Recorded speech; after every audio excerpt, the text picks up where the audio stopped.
어느 기독교 종합병원의 원목이 경험한 이야기를 소개하겠습니다. 원목은 병원에서 사역하시는 목사님이시죠. 소개합니다. 얼마 전 입원한 환자인데 그는 50대 후반의 남성으로 위암 말기였다. 거기에다가 저혈당으로 몸의 균형이 다 깨져서 주사제로 겨우 견뎌가는 중이었다. 그는 원래 독실한 불교인이었는데 계기가 있어서 스스로 기독교인이 되었는데 원목이 찾아가서 기도해주고 위로해주면 목사님, 저는 이제 다 됐습니다. 죽을 때가 됐다는 그런 말씀이죠. 자포자기했던 사람이었다. 그런데 최근에 이 환자를 기쁘게 하는 일이 한 가지 생겼다. 40대 초반의 신입 환자가 자신과 똑같은 병을 앓고 있는데 자신을 잘 따랐기 때문이다. 그는 자신의 병증이 위중임에도 불구하고 젊고 두려움이 많은 이 환자를 잘 케어하고는 했다. 예를 들어서 진통제 맞는 것을 두려워하지 말아라. 2인실을 혼자 쓰면 외로우니까 다인실에 와서 사람들과 어울려라. 우울증 때문에 신경정신과 약 먹는 것을 두려워하지 말라. 등등 그에 꼭 필요한 그런 조언을 하고 그렇게 많이 하는 그런 삶을 살았다는 얘기입니다. 그는 자신이 이와 같이 절망적인 상황에 있었지만 누군가의 지팡이가 될 수 있다는 사실에 새삼 놀랐고요. 예수님을 믿은 지 7년이 되었어도 스스로가 얘기하기를 저는 신앙이 그렇게 깊지 않은 사람입니다. 이렇게 고백하는 사람인데, 그런데 하나님께서 자신을 지금까지 인도하셨고 사용하고 계신다는 사실을 말하면서 연신 기쁨의 눈물을 흘리며 감사하는 삶을 살다가 얼마 전에 평안히 하늘나라에 들어갔다라는 그런 얘기입니다. 요즘 많은 사람들이 이야기하기를 웃을 일이 없다 이렇게들 얘기를 합니다. 다른 말로 하면 삶의 기쁨이 없다라는 그런 말이기도 하죠. 근데 그러면 여러분, 우리 믿음의 사람들은 항상 기쁨의 삶을 살아야 된다고 하나님은 자주 말씀을 하세요. 자주가 아니라요, 늘 말씀을 하십니다. 그러면 어떤 기쁨이 우리의 삶의 가장 큰 기쁨일까 우리가 생각을 해봐야 됩니다. 이런 얘기를 들었습니다. 외국에 나가 살아가는 사람들, 이민자들이죠. 이 사람들이 이제 한국을 방문할 때 이 사람들이 두 가지를 꼭 이렇게 적어 가지고 온답니다. 하나는 한국 가면 먹고 싶은 거 1번부터 쭉 그렇게 적어 가지고 온답니다. 두 번째, 고국에 가면 경치 좋고 좋은 명승지 같은데 고궁이라든지 이런 데를 내가 꼭 가봐야 되겠다 그렇게 생각을 하고 또 리스트를 적어가지고 귀국을 한답니다. 근데 여러분, 내가 먹고 싶은 음식을 먹고 내가 가고 싶은 곳에 친구들과 좋은 사람들과 같이 어울려서 여행하고 그러는 거 굉장히 행복하고 좋은 일이죠. 그런데 여러분, 여행이나 음식으로 얻은 기쁨은요, 며칠이 지나지 않아서 사라져버리고요. 어떤 때는 내가 그때 무엇을 먹었는지, 내가 그때 어디를 갔는지 조차 생각나지 않은 경우들이 굉장히 많다는 것입니다. 그런데 여러분, 어찌되었든지 간에 이런 기쁨도 필요합니다. 먹으면서 누리는 기쁨은요, 굉장히 소중하잖아요. 제가 지금은 딱 끊어버렸지만 주일 새벽기도 마치고 집에 들어가서 라면 하나 끓여가지고 거기다 밥을 조금 말아서 김치와 먹는 이 기쁨이라는 거는요, 굉장한 큰 기쁨이었습니다. 그걸 지금 제가 못하니까 하여튼 그 큰 기쁨을 잃어버리는 사람 중에 하나고 그런데요. 그런데 여러분, 이렇게 먹는 것의 기쁨, 또 여행의 기쁨보다 더 고차원적인 큰 기쁨이 있습니다. 우리가 우리의 영혼과 삶을 만족해 하는 진정한 기쁨이 있게 되는데요, 그것이 무엇일까를 우리가 생각해 볼 수 있길 바라고요. 이 시간에 말씀을 들으면서 그 기쁨을 찾아볼 수 있길 바랍니다. 자, 오늘 우리가 시편 4편 말씀을 읽었는데요, 시편 4편 말씀은 좀 이해하기 어려운 시편 중에 하나로 알려졌습니다.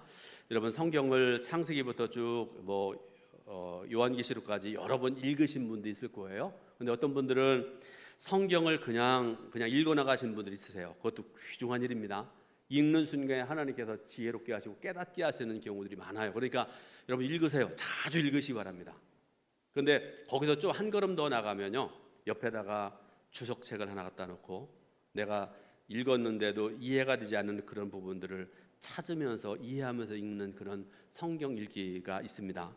어쨌든 여러분 다 중요한 일인데요. 그런데 중요한 사실은 시편 4편은 성도들이 읽고 이해하기 어려운 시편이라 그런 말씀입니다. 그 중에서 1절이 가장 소중한데요. 자, 1절 시편 4편 1절 말씀을 같이 봉독해 올립니다. 내 의의 하나님이여 내가 부를 때 응답하소서. 곤란 중에 나를 너그럽게 하셨사오니 내게 은혜를 베푸사 나의 기도를 들으소서. 아멘. 마치 1절만 놓고 보면 마치 탄원시 같은 그런 시편입니다. 지금 이 시인은 극심한 고통 중에 있는 것이 분명하고요. 잠조차 잘 수 없는 상황에 처해 있고 억압과 고통을 당하고 있는 그런 상황인 것 같습니다. 그런데 이 시편 기자를 괴롭게 하는 사람들이요, 지위가 높은 자들인 것 같습니다. 그러니까 시인보다 더 큰 힘을 가지고 있는 사람인 것 같다라는 그런 말씀입니다. 그들은 힘과 권력을 가지고 시인을 꺾고 괴멸시키려고 합니다. 그래서 시편 기자는 하나님께 부르짖어 기도합니다. 여러분, 아까 읽었던 1절 말씀을 다시 한번, 좀 죄송하지만 같이 한번 봉독해 올립니다.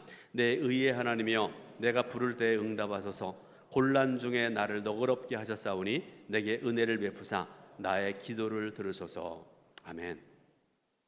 아마도 시인과 권력자의 관계는 많은 분들이 주장하기를 다윗과 사울 왕의 관계인 것 같다들 그렇게 얘기를 합니다.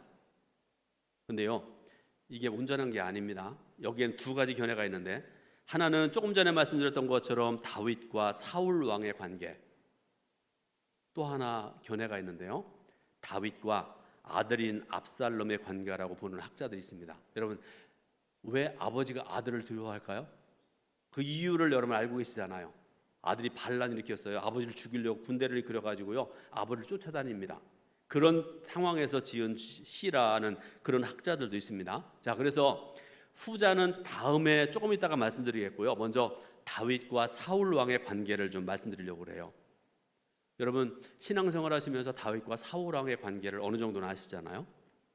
이스라엘이 사사시대를 거쳐서 왕정시대에 들어가게 되는데요, 하나님께서 가장 먼저 이스라엘 왕으로 기름 부어 세우신 사람이 바로 이 사울이라는 사람입니다. 성경을 보면요, 사울은 참 괜찮은 사람이에요. 기름 부음 받고 이스라엘의 왕이 되는 그 시기에, 그때에는 괜찮은 사람이었다, 그런 말씀입니다. 키도 굉장히 컸던 사람이었고요, 인물도 좋았고요, 가문도 좋았고 꽤 괜찮은 사람이었습니다. 근데 문제는 그보다 뛰어난 사람이 있었다는 게 문제예요.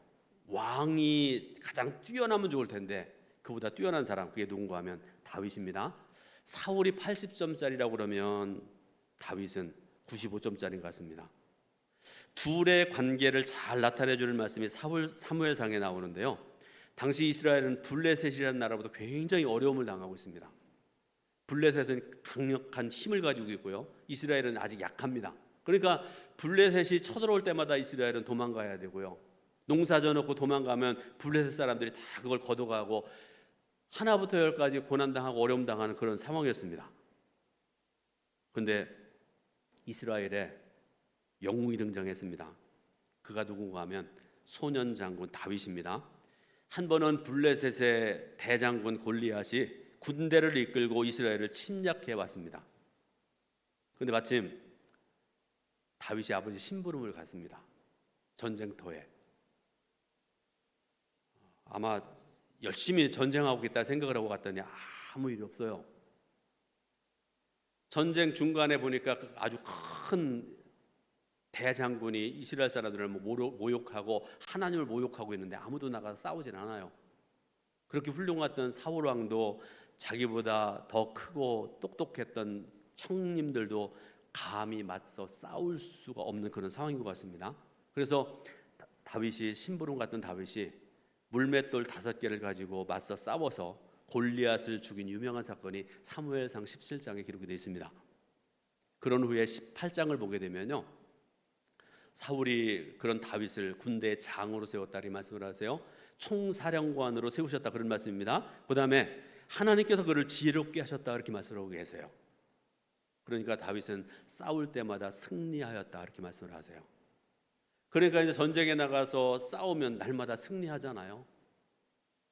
승리하고 돌아오는데 여인들이 성읍에서 나와서 춤을 추며 노래합니다. 유명한 말씀이 사무엘상 18장 7절에 있는데요. 여러분 그 말씀을 같이 봉독해 올립니다.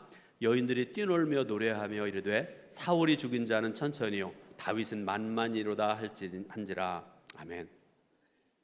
이어지는 8절 9절 말씀 보게 되니까요, 제가 요약해서 말씀드립니다. 사울이 그 말에 불쾌하여 심히 노하여 이렇게 말씀을 하고 있고요. 또 그날 이후로 사울이 다윗을 주목하였더라 이렇게 말씀을 하세요. 여러분이 다윗이라고 생각을 해보세요. 아마 살 얼음판을 걸어가는 그런 삶을 살았던 것 같아요. 말 한마디 제대로 못합니다. 이런 상황에서 다윗이 하나님께 기도하는데요, 1절의 한 부분을 제가 다시 한번 좀 읽어드리겠습니다. 내가 부를 때 응답하시고 긍휼을 베푸사 나의 기도를 들어주옵소서 이렇게 기도합니다. 그런데 여러분, 앞에 읽었던 1절의 다윗의 기도와 다르게 조금 전에 읽었던 다윗의 기도가 참으로 평안하게 느껴집니다. 전혀 탄원시 같지 않습니다. 그리고 7절, 8절 말씀 보게 되면 이보다 더 큰 믿음의 다윗의 믿음이 고백되고 있는데요. 자, 여러분, 시편 4편 7절, 8절 말씀을 같이 봉독해 올립니다. 주께서 내 마음에 두신 기쁨은 그들의 곡식과 새 포도주가 풍성할 때보다 더하니이다. 내가 평안히 눕고 자기도 하리니 나를 완전히 살게 하시는 이는 오직 여호와시니이다. 아멘. 시인은 기쁨을 노래하고 평안을 노래하고 있습니다. 이 기쁨은 어떤 기쁨이라고 말씀하는가 하면 곡식과 새 포도주가 풍성할 때보다 더 큰 기쁨이다 이렇게 고백을 합니다. 시인은 하나님께서 주신 기쁨은 새 포도주보다도 곡식보다도 그것보다는 비교할 수 없을 정도로 큰 것이라 고백을 하고 있습니다. 그런데 여러분 한번 생각을 해보세요. 이런 고백을 하는 시인의 상황을 보세요. 아직 평안한 상황 아니잖아요. 안전함을 얘기할 수 있는 그런 상황이 아니지 않습니까? 앞에서 말씀드렸던 것처럼 시편 4편의 다윗의 상황을 다윗이 아들 압살롬의 반란을 일으켰을 때 상황이라고 주장하는 현대의 구약학자들이 굉장히 많습니다. 그리고 또 하나, 여러분 4편 앞에 보면 3편이 기록되어 있잖아요. 거기 보면 압살롬이 반란을 일으켰을 때 지은 시편으로 이렇게 기록이 되어 있는데요. 그래서 시편 4편은 3편과 연속적으로 지어진 시다. 그러니까 압살롬과 관련된 시편이다. 학자들이 그렇게 주장한다는 그런 얘기입니다. 그리고 또 하나 어떤 얘기를 하는가 하면 4편은 다윗이 압살롬에게 쫓기던 어느 저녁에 썼다고 그렇게 얘기를 합니다. 한번 생각을 해보세요. 아들에게 쫓겨다니고 언제 생명이 죽음을 당할지 모르는 그런 상황인데도 시편 기자가 뭐라고 고백을 합니까? 평안하다고 얘기를 합니다. 근데요, 첫 번째 견해든지 간에 두 번째 견해든지 간에 중요한 것은 시인의 기쁨과 평안이 어디로부터 오는 것인가 하는 게 중요합니다. 7절 앞부분에 보니까 이런 말씀하셨잖아요. 주께서 내 마음에 두신 기쁨은 이렇게 말씀을 하세요. 그런데 어떤 방법으로 이런 기쁨과 평안을 주셨을까? 4편의 모든 말씀을 읽어봐도 찾아봐도 그 일을 찾을 수가 없습니다. 그런데 시편 4편 중에 가장 중요한 것이 1절이라고 말씀드렸잖아요. 그 1절을 주의 깊게 살펴보면요, 시인이 하나님께 담대하게 기도할 수 있는 근거가 나옵니다. 뭐라고 그가 고백을 하는가 하면 곤란 중에 나를 너그럽게 하셨사오니 이렇게 말씀을 하세요. 그런데 여러분, 한국어로 번역된 이 말씀을 우리가 읽으면서 이 말씀을 제대로 이해하기 어렵습니다. 설명을 드리는데요, 시편 기자는 자신의 과거에 경험한 은혜에 의지해서 기도하는데 내게 은혜를 베푸사 나의 기도를 들어달라고 기도하고 있는데, 근데 여러분, 근데 말씀 중에 곤란이라는 말씀이 나오잖아요. 이 곤란이라는 말의 뜻이 뭔가 하면 좁은 공간에 답답하게 갇혀 있는 상태. 한번 생각을 해보세요. 사방 1m 되는 그런 공간에다가 우리를 가둬놓았다고 생각을 해보세요.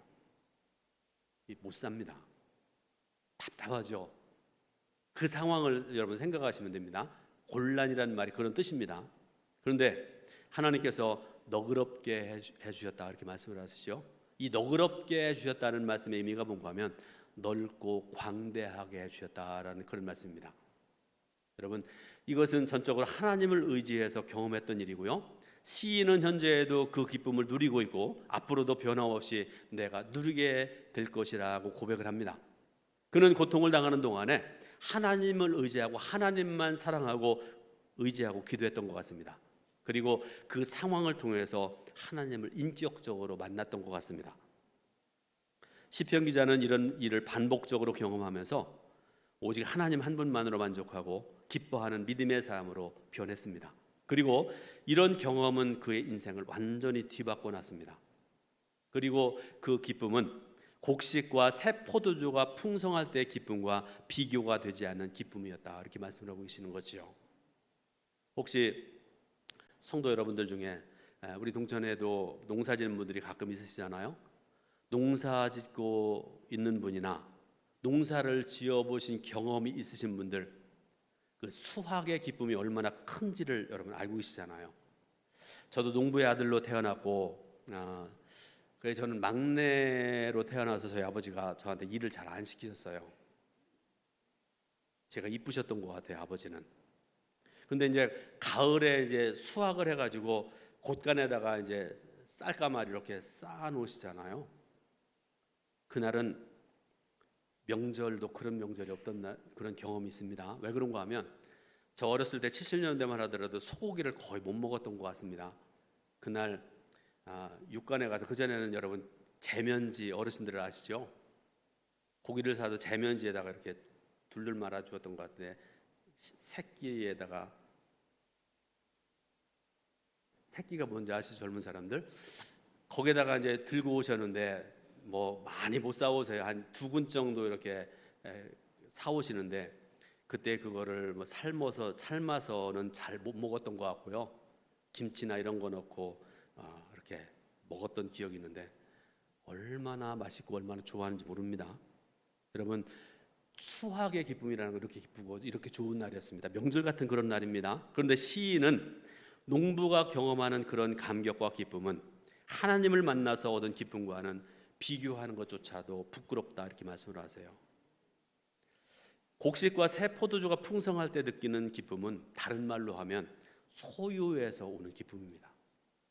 내가 돈이 많아서 기쁘고, 내가 지위가 높아서 기쁘고, 내가 이런저런 일 때문에 내가 기쁘다. 소유에서 오는 기쁨이라는 그런 말씀입니다. 그리고 소유의 기쁨으로 사는 사람은요, 아직 자기 중심의 사고로도 벗어나지 못한 사람들입니다. 항상 나밖에 몰라요. 반대로 시편 4편의 기자가 느끼는 기쁨은 하나님께로부터 온 기쁨입니다. 그는 하나님 중심으로 살아가는 사람입니다. 그런 그에게 어느 날 갑자기 마음의 기쁨이 용솟음쳐나도록 막 솟아나기 시작을 했다는 말씀입니다. 하나님 중심으로 살아가는 사람, 하나님과 함께 살아가는 삶을 살아가는 사람들은요, 하나님을 늘 자랑하며 살아갑니다. 그러니까 그가 입술에서 어떤 말을 하고 살아가는가, 여러분, 굉장히 중요해요. 맨날 남편 자랑은 잘 안 하더라고 보니까. 자식 자랑, 그다음에 재산 자랑, 뭐 이런, 우리 재산이 얼마고 우리 뭐가 어떻고, 이것만 자랑하고 살아가는 사람들은요, 좋은 믿음의 사람이라고 말할 수 없습니다. 단언하건대 그렇게 말할 수 없습니다. 그런데 시편 기자는 중심에 하나님을 사랑하고 하나님을 자랑하며 살아갔던 사람입니다. 그래서 2절의 시인은 자신을 대적하는 자들에게 권고하고 경고의 말씀을 하는데요, 뭐라고 하는가 하면 먼저 은근히 하나님을 자랑합니다. 말씀 보니까 인생들아 어느 때까지 나의 영광을 바꾸어 욕되게 하며 헛된 일을 좋아하고 거짓을 구하려는가, 그렇게 얘기를 합니다. 그리고 이 시인은 자기의 현재 상태를 나의 영광이라 이렇게 말씀을 하는데요, 오해하지 말아야 됩니다. 이게 무슨 뜻인가 하면 하나님께서 주신 나의 영광입니다. 그러므로 하나님께서 주신 나의 영광을 너희들이 끌어내리려 한다 할지라도 그것이 끌어내려질 수 있겠느냐, 절대로 그럴 수 없다라는 그런 고백입니다. 또 3절에 보게 되니까요, 또 자기를 가리켜 뭐라고 말씀하는가 하면 하나님이 선택하신 경건한 자라, 이렇게 말씀을 하세요. 하나님이 선택하신 경건한 자. 그러므로 하나님께서 내가 기도하면 반드시 들으시는데 너희들이 나를 가로막아 너희들이 나를 무너뜨리려고 그래. 그럴 수 없다라고 강력하게 고백하고 있습니다. 다시 말씀드립니다. 시인을 괴롭게 하는 자들은 지위가 높은 자들이었습니다. 힘과 권력을 가지고 시인을 꺾으려고 합니다. 우리말로 매장시키려고 하는 그런 상황이죠. 그러나 여러분, 하나님께서 내 편인 이상 너희는 나를 깎아낼 수 없다 고백을 합니다. 너희는 헛된 짓만 하는 것이라고 말씀을 합니다. 그러고 나면 마지막에 뭐라고 말씀하는가 하면 그 헛된 길에서 떠나라 이렇게 얘기를 합니다. 시편 4편을 특별히 좋아한 사람들은요, 아우구스티누스라는 기독교 유명한 그 성인이 있습니다. 그가 세례를 받은 후에 성경을 읽다가 본문을 통해 큰 은혜를 받았다고 그래요. 그런데 이 시편을 읽을 무렵에 이 아우구스티누스는 심한 치통을 앓고 있었습니다. 모든 병이 다 어려운데 치통도 굉장히 어렵잖아요. 이가 아파가지고 괴로워하는 사람을 제가 몇 분 봤는데요, 엄청나게 고통스럽고 힘들다고 그렇게 얘기를 합니다. 그래서 그런 중에 있던 아구스티누스가 사람들과 함께 기도할 일이 있어서 간절한 심정으로 무릎을 꿇고 기도하는데 기도하는 중에 치통이 씻은 듯이 사라졌다고 합니다. 그는 후에 그 유명한 고백록이라는 책을 썼는데요, 아주 유명한 책입니다. 그 고백록에 이렇게 기록을 했습니다. 무슨 통증이 그렇게 쉽게 가질 수 있는지요? 내 주 하나님이 내 주 나의 하나님이여, 내가 고백하오니 나는 정말 놀랐나이다. 이는 그와 같은 통증은 내가 어려서부터 한 번도 겪어보지 못한 것이었나이다. 내가 나의 옛사람을 죽여서 당신께 제물로 바치던 그곳, 내가 당신께 소망을 두고 나의 새로운 삶에 대해 묵상하기 시작한 그곳에서 나는 당신의 기쁨을 맛보기 시작했으니 이는 당신이 내 마음에 기쁨을 두셨음이니이다. 이렇게 고백을 하고 있습니다. 여러분, 하나님과 여러분들 사이에 영적인 거리가 있다는 걸 아세요? 여러분, 하나님과 여러분이 완전히 하나십니까? 그러면 좋겠는데 그렇지 않은 것 같아요. 거리가 있습니다. 많은 별들이 태양 주변을 돕니다. 태양계 사진을 한번 보면서 여러분들에게 좀 소개를 해드리려고 그래요. 과학 공부하는 시간, 저기다 또 다 써놨네요. 제가 좀 물어보려고 그랬더니, 여러분 보시기에 오른쪽에 제일 큰 게 태양입니다. 태양을 중심으로 돌아가는 그 태양계 별들이 있습니다. 첫 번째가 수성이고, 두 번째가 금성이고, 지구가 있고, 화성이 있고, 목성이 있고, 토성이 있고, 천왕성이 있고, 해왕성이 있고 그렇습니다. 근데 여러분, 저기 짧게 됐지만 수천 킬로, 수만 킬로, 수백만 킬로가 떨어져 있어요. 태양을 중심으로 해가지고 이런 위성들이 돌아가고 있는데, 마찬가지로 성도들도요, 하나님과 늘 가까이 하면서 하나님과 동행하는 그런 삶을 살아가는 성도가 있고요, 어떤 분들은 멀리 떨어져서 하나님 믿는 듯 안 믿는 듯 그렇게 살아가는 사람이 있다, 그런 말씀입니다. 각자 거리가 있다, 그런 말씀이죠. 그래서 여러분들에게 두 가지 질문을 좀 하려고 합니다. 여러분, 하나님과 여러분의 거리는 어느 정도일까요? 아브라함이나 모세나 다윗이나 바울 같은 인물들은요, 우리가 감히 따를 수 없을 정도로 하나님과 늘 가까이에서 하나님과 친밀한 교제를 나누고 하나님과 동행하는 그런 삶을 살았던 사람입니다. 저는 말씀 전하는 저나 여러분들이 그런 삶을 살 수 있길 바랍니다. 또 다른 질문 하나 하려고 그러는데요, 여러분은 하나님의 영광을 누리고 살아가고 있습니까? 그렇다면 여러분들이 하나님의 영광을 누리며 살아가고 있다고 그러면 누가 감히 여러분을 해할 수 있겠습니까? 그런 성도는 어떤 상황을 만나도 두렵지 않을 것입니다. 하나님과의 거리가 가까울수록 하나님의 영광이 충만할 것이고, 그런 성도는요, 기도하는 것이 즐거울 것입니다. 야고보 사도는 의인의 간구하는 역사는 힘이 크다고 야고보서 5장 16절에서 분명히 말씀하고 있습니다. 그리고 시편 기자는 노래합니다. 7절 보니까 제가 다시 한번 읽어드리겠습니다. 주께서 내 마음에 두신 기쁨은 그들의 곡식과 새 포도주가 풍성할 때보다 더하니이다.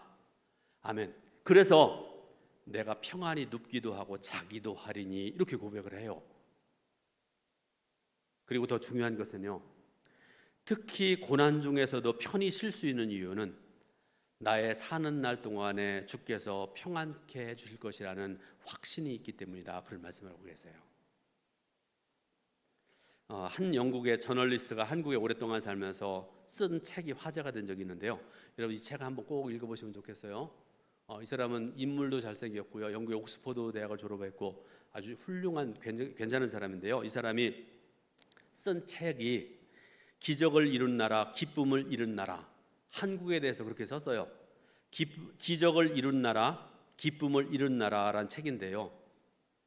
저자는 반세기 동안 한국이 얻은 것과 잃은 것이 무엇인지를 예리하게 분석하고 통찰을 했습니다. 간략하게 제가 말씀드리면 불가능의 기적을 이루고 세계적인 소프트 파워로 전 세계를 놀랍게 하는 대한민국 국민들의 안에는 물질적인 성공과 안정에도 불구하고 진실한 만족감을 잃어가는 정서들이 있다. 이렇게 분석을 했습니다.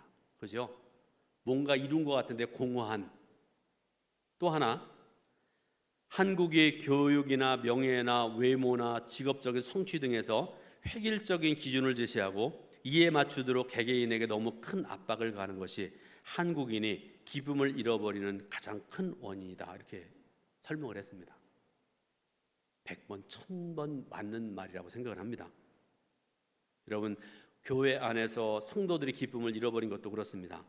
만족과 평안과 기쁨과 같은 가치를 경험하지 못하고 누리지 못하는 이 시대의 성도들을 향해서 어느 목사님이 그런 말씀을 했어요. 기쁨이라는 주제로 설교하는 것이 굉장히 어려운 시대가 되었다. 여러분, 지난 4년여 동안에 코로나를 겪으면서 제가 좀 너무 길어져 가지고 이걸 생략을 했는데요. 지난 4년 동안에 설문조사를 한 게 있어요. 한국 사람들이 경험한 우울감이나 불안이나 좌절이나 이런 것들이 점점 높아져 가지고요. 최고조에 이르고 있다는 그런 결론이 있습니다. 그런데 여러분, 그런 우리를 향해서 하나님께서 본문의 다윗의 경우를 통해서 그리고 항상 기뻐하라와 같은 명령으로서의 기쁨이 반드시 필요한 것도 사실입니다. 사랑하는 성도 여러분, 억지로라도 또 하나님의 명령이기 때문에 내가 하나님의 자녀된 자로 기쁨으로 살아야 된다 결단하시기 바라고요.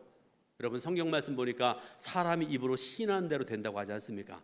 그러므로 여러분의 삶 속에 항상 기쁨이 넘쳐나고 평안이 넘쳐나는 복된 삶을 살아가시기를 예수님의 이름으로 축원드립니다. 기도하겠습니다. 감사드립니다. 하나님, 오늘도 하나님께 예배드리고 또 말씀 듣게 하셔서 진정으로 감사드립니다. 생명과 진리의 말씀을 허락하셨는데 말씀 듣고 우리 사랑하는 성도들 마음에 평안이 있게 하시고 기쁨이 넘쳐나는 복되고 아름다운 삶을 살아갈 수 있도록 은혜와 사랑, 축복 넘치도록 베풀어 주옵소서. 예수 그리스도의 이름으로 기도드립니다. 아멘.